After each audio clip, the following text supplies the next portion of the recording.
I hope सब लोगों का माइटोकॉन्ड्रिया टॉपिक क्लियर हो गया होगा कि अगर माइटोकॉन्ड्रिया सेल का काम करना बंद कर दे तो सेल क्या जिंदा रहेगा या सेल मर जाएगा। क्योंकि हम सब जानते हैं कि माइटोकॉन्ड्रिया सेल का क्या है, power house of the cells है। इसी को हम लोग क्या बोलते हैं, energy currency of the cells. क्योंकि इसी माइटोकॉन्ड्रिया के अंदर एटीपी एनर्जी बनता है और इसी एनर्जी पे न केवल सेल का पूरा सिस्टम काम करता है बल्कि इस एनर्जी के दम पे हमारा शरीर भी काम करता है। तो एक ऊर्जा देने वाला वो साक्षात सूर्य है और दूसरा हमारे बॉडी के अंदर उस ऊर्जा को हमारे बॉडी के लिए उपयोगी ऊर्जा में कन्वर्ट करने वाला उस छोटे से सेल ऑर्गेनेल्स का नाम है माइटोकॉन्ड्रिया। और ये काम करना अगर बंद कर देता है तो इसका असर क्या पड़ेगा, ये हम लोग जरा सा इस कॉन्सेप्ट को समझते हैं। देखो एक्चुअल में होगा क्या, सीधा सीधा सवाल है कि अगर माइटोकॉन्ड्रिया काम करना बंद कर दे या बंद हो जाए तो क्या सेल मर जाएगा या सेल नहीं मरेगा। अगर काम करना बंद कर दे, भाई पावर हाउस है तो तय बात है, जब पावर ही नहीं मिलेगा तो सेल कैसे काम करेगा, तो क्या मर जाएगा, और मरेगा भी तो कैसे मरेगा, और नहीं अगर नहीं मरता है तो क्या वास्तव में जिंदा रहेगा। तो इसी बात को हम समझेंगे। तो सबसे पहले क्या होगा, अगर माइटोकॉन्ड्रिया काम करना बंद कर दे, सबसे पहला होगा कि एनर्जी का क्राइसिस शुरू हो जाएगा। अब एक बार एनर्जी क्राइसिस शुरू हो जाएगा तो सेल के लिए सबसे बड़ा चैलेंज क्या होगा, अपने सर्वाइवल को मेंटेन रखना। क्योंकि सेल चाहेगा कि हम सर्वाइव करें, पर माइटोकॉन्ड्रिया में मर रहा है, हम सर्वाइव करें, और अपने सर्वाइवल के लिए सेल तमाम तरह का कोशिश करेगा। माइटोकॉन्ड्रिया को हम लोग पावर हाउस कहते हैं। अब पावर हाउस क्यों कहते हैं, क्योंकि माइटोकॉन्ड्रिया के अंदर क्या बनता है, एनर्जी बनता है। एनर्जी किस फॉर्म में बनता है, एटीपी एनर्जी के फॉर्म में बनता है। पर ये एनर्जी कहां से बनता है, कैसे बनता है, तो इसको समझने के लिए आप पहले समझो जो आप खाना खाते हो, तो वो जो खाना है, आप मुंह में खाना लिया, पेट में खाना गया, पेट में डाइजेस्ट हुआ, डाइजेस्ट होने के बाद क्या हुआ, वो एब्जॉर्ब हो जाएगा स्मॉल इंटेस्टाइन में जाकर के। इंटेस्टाइन से क्या हो गया, एब्जॉर्ब होने के बाद वो खाना कहाँ चला जाएगा, वो खाना आ जाएगा आपके ब्लड में आ जाएगा, और ब्लड से ये खाना कहाँ जाएगा, ब्लड में ये जो खाना है ग्लूकोज के फॉर्म में आएगा, और वहां से ब्लड के जरिए ये हमारे सभी सेल में जाएगा। तो एक तरफ तो ये जाएगा, मतलब सेल में क्या पहुंच गया, ग्लूकोज पहुंच गया। और दूसरा क्या होगा, सांस लेते हो, सांस में क्या होता है भाई, आप एयर लिए, एयर कहाँ गया, फेफड़ा में आया, फेफड़ा से क्या होगा, ऑक्सीजन जाएगा ब्लड में, ब्लड से कहाँ जाएगा, ब्लड के जरिए हीमोग्लोबिन के माध्यम से ऑक्सीजन जाएगा आपके सेल में। और इस ऑक्सीजन के मदद से उस फूड को, जो आप फूड जो ग्लूकोज के फॉर्म में आपके सेल में पहुंचा है, उस फूड को क्या होगा, ऑक्सीडेशन होगा, ऑक्सीकरण होगा, मतलब पाचन होगा, और उससे एनर्जी निकलेगा, और वही एनर्जी एटीपी के फॉर्म में, ठीक है, हमारे सेल के अंदर कई जगहों पे बनता है। जिससे माइटोकॉन्ड्रिया का योगदान बहुत बड़ा होता है, क्योंकि माइटोकॉन्ड्रिया के अंदर एटीपी ऊर्जा बनने का एक बड़ा सा जो प्रोसेस है वो चलता है, और इसीलिए माइटोकॉन्ड्रिया को हम लोग सेल का पावर हाउस कहते हैं।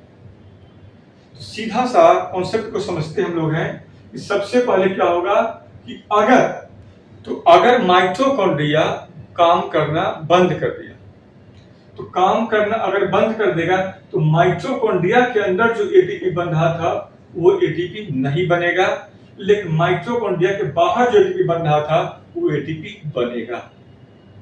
माइटोकॉन्ड्रिया के अंदर बेसिकली एटीपी जो ऊर्जा बनने का 3 प्रोसेस होता है। एक का नाम है क्रेब्स साइकिल,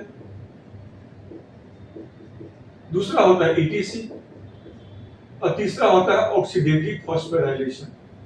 ऑक्सीडेटिव फॉस्फोराइलेशन। तो एटीपी जो एनर्जी जो बनने का प्रोसेस है, बेसिकली उसमें कुल 4 प्रोसेस है। पहला प्रोसेस है ग्लाइकोलाइसिस,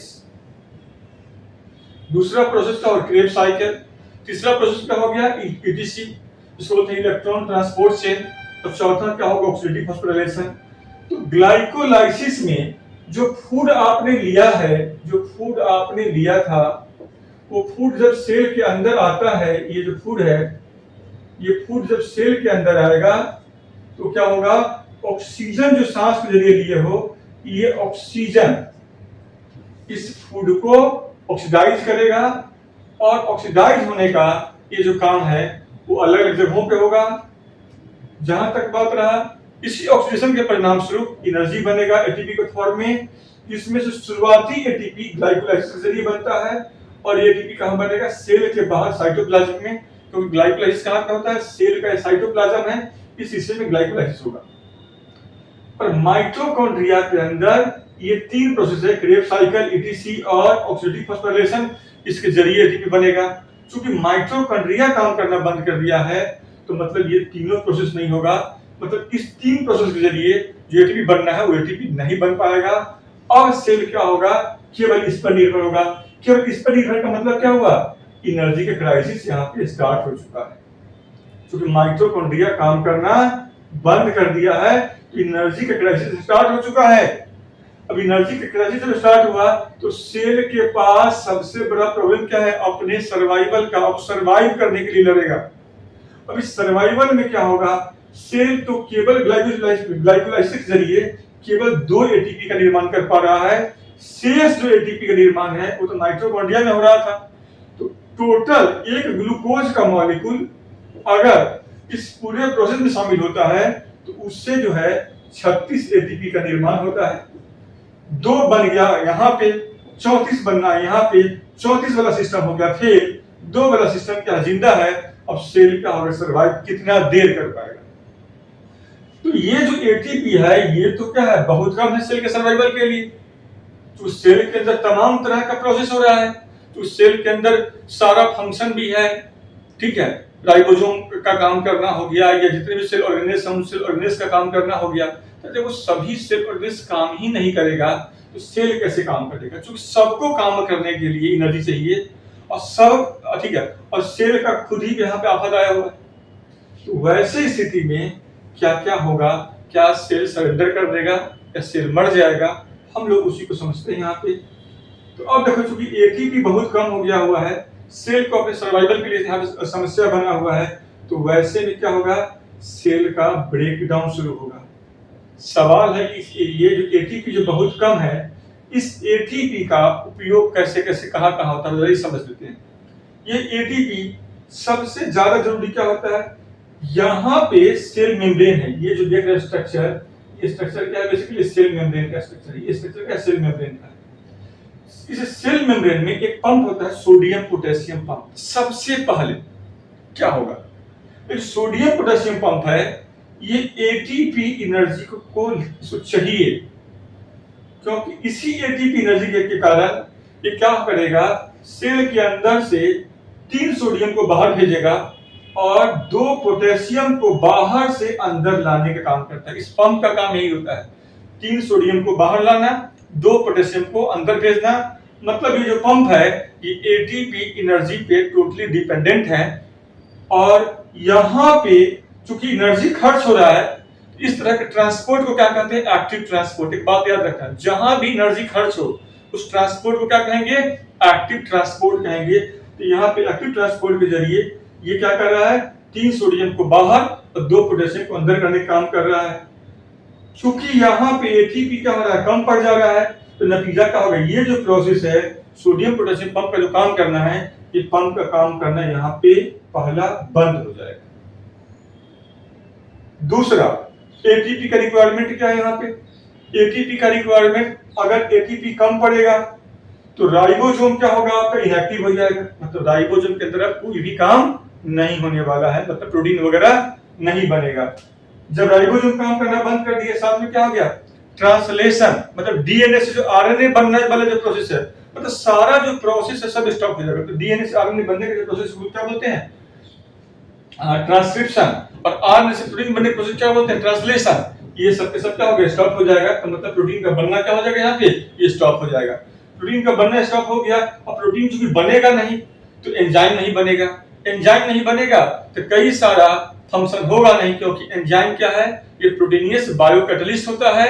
ये केमिकल रिएक्शन को चलाने के लिए, इनिशिएट करने के लिए, स्टार्ट करने के लिए जरूरी होता है। इसलिए एंजाइम को क्या बोलते हैं? बायोकैटलिस्ट कहते हैं। ये रिएक्शन को स्टार्ट करेगा, ठीक है, एक्टिवेशन एनर्जी बैरियर को कम करेगा। तो एंजाइम आपका यहाँ पे स्टॉप हो गया। और इस नतीजा क्या होगा? जो फॉर्मिंग प्रोसेस है, जो कंस्ट्रक्टिव प्रोसेस है, वो सब के सब क्या हो जाएगा? यहाँ पे बंद हो जाएगा। और नतीजा क्या होगा, रिपेयर मैकेनिज्म, सेल का अंदर अगर कोई टूट फूट भी होता है तो रिपेयर मैकेनिज्म भी स्टॉप हो जाएगा, मतलब सेल क्या हो जाएगा, कोलैप्स हो जाएगा। और सेल का कोलैप्स होने का मतलब हुआ सेल का सिस्टेमेटिकली फेलियर हो जाना, मतलब सेल धीमे धीमे धीमे धीमे अब काम करना कम कर रहा है, कम कर रहा है, कम कर रहा है, कम कर रहा है।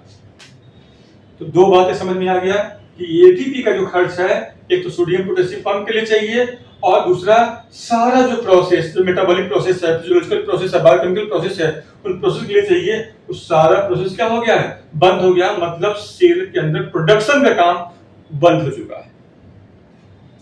और एटीपी एनर्जी चूंकि यहां पे आप देख पा रहे हो, ठीक है, कम पड़ गया है, ये पंप काम करना बंद कर दिया है, तो सोडियम जो बाहर आ रहा था तीन और पोटेशियम जो अंदर जा रहा था, तो वो पंप ही जब काम नहीं करेगा तो अंदर वाला सोडियम अंदर आ जाएगा और बाहर वाला पोटेशियम बाहर आ जाएगा। अब चूंकि अंदर वाला सोडियम अंदर में रह गया और बाहर वाला पोटेशियम बाहर में रह गया, तो एक प्रकार का आयनिक इम्बैलेंस को क्रिएट कर देगा। और एक बात याद रखना, जब आप जहां भी सोडियम रुकेगा, पानी उसी तरफ भागता है। पानी पी लेते हो ना, जैसे मान लो कुछ भी नमकीन खा लिए, तो नमकीन खाने के बाद तेज प्यास क्यों लगता है, क्योंकि जहां जहां पे सोडियम पहुंचेगा पानी उसका पीछा करता हुआ पहुंचेगा। तो सोडियम चूंकि सेल के अंदर ठहरा हुआ है, रुका हुआ है, तो पानी उसका पीछा करता हुआ अंदर पहुंच गया। नतीजा क्या होगा, यहाँ पे स्वेल अप, फूलना शुरू हो जाएगा, मतलब सेल के अंदर स्वेलिंग हो जाएगा। इसी को हम लोग बोलते हैं सेलुलर एडेमा कहते हैं। और सेल चूंकि फूलना शुरू हो गया, तो केवल सेल ही फूलना शुरू नहीं हुआ है, इसके साथ इसका असर सभी सेल ऑर्गेनेल से पड़ेगा, चाहे वो ईआर हो, चाहे वो और कोई सेल ऑर्गेनेल हो, या वो राइबोसोम हो, या हर एक चीज पे असर पड़ेगा। मतलब सबके सबका हाथ पांव क्या होगा, फूलना शुरू हो गया, सारे सेल ऑर्गेनेल्स का फूलना शुरू हो गया, मतलब स्वेलिंग शुरू हो गया है।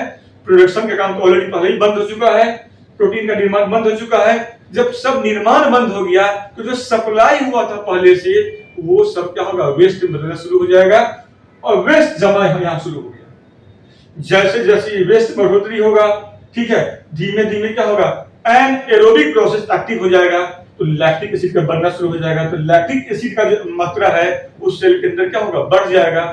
पीएच जो है वो क्या होगा, घटने लगेगा। एंजाइम सिस्टम चूंकि डैमेज हो चुका है, तो सारा का सारा जो फंक्शनल फेलियर है उस सेल के अंदर ऑलरेडी हो चुका है। ये सारा जब होगा, ठीक है, तो सेल भी फूल रहा है, सेल के अंदर क्या होगा, पानी के जमा होने से सेल का जो दबाव है पानी का, वो न केवल सेल ऑर्गेनेल से पड़ रहा है बल्कि पूरे सेल पे पड़ रहा है। तो मेम्ब्रेन क्या हो जाएगा, सबके सब स्ट्रेच होना शुरू हो जाएगा। जब स्ट्रेच होना शुरू हो जाएगा, तो धीमे धीमे मेम्ब्रेन पे उसका असर पड़ेगा। धीमे धीमे मेम्ब्रेन क्या होगा, ये अब टूटना शुरू होगा। अब टूटने में दो तरह की बातें होंगी, या तो डायरेक्ट एक्सप्लोड कर जाए और या तो वो सिस्टेमेटिक एक्सप्लोड करे। अगर ये सिस्टेमेटिक एक्सप्लोड करता है, टूटता है धीमे धीमे, उसी को बोलते हैं हम लोग नेक्रोसिस। मतलब क्या होगा, अब यहाँ पे सेलुलर नेक्रोसिस शुरू हो जाएगा। और इस सेलुलर नेक्रोसिस के साथ साथ क्या होगा, फाइनली क्या होगा भाई, फाइनली ये होगा कि दो स्थिति बन जाएगी। पहला स्थिति बनेगा अपोप्टोसिस का, दूसरा स्थिति बनेगा नेक्रोसिस का। नेक्रोसिस का मतलब हुआ कि सिस्टेमेटिकली क्या होगा, मेम्ब्रेन टूटना शुरू हो जाएगा। अपोप्टोसिस का मतलब हुआ प्रोग्राम सेल डेथ, मतलब या तो डेथ नेक्रोसिस के कारण होगा, या तो डेथ अपोप्टोसिस के कारण होगा। मतलब दोनों में सेल का फाइनली डेथ होना तय है। एक माइटोकॉन्ड्रिया के काम करने से काम करना बंद करने से सेल का फाइनली क्या हो गया, डेथ हो जा रहा है।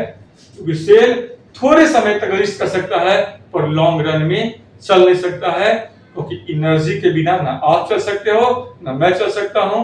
इसलिए माइटोकॉन्ड्रिया को हम लोग को थैंक यू कहना चाहिए कि नहीं कहना चाहिए, थैंक यू कहना चाहिए। और इसी माइटोकॉन्ड्रिया का खोज किसने किया था, खोज करता कौन है, discovered by Kolliker, named by Benda. और माइटोकॉन्ड्रिया क्या है, सेल का पावर हाउस ऑफ सेल्स है, सेल को रेगुलेट करता है। सेल का इसे सेमी ऑटोनोमस सेल ऑर्गेनेल्स भी कहते हैं, क्योंकि माइटोकॉन्ड्रिया का एक और कॉन्सेप्ट है जो मैं किसी अगले वीडियो में बनाऊंगा, उसका नाम क्या है, सेमी ऑटोनोमस सेल ऑर्गेनेल्स। तब तक के लिए थैंक यू।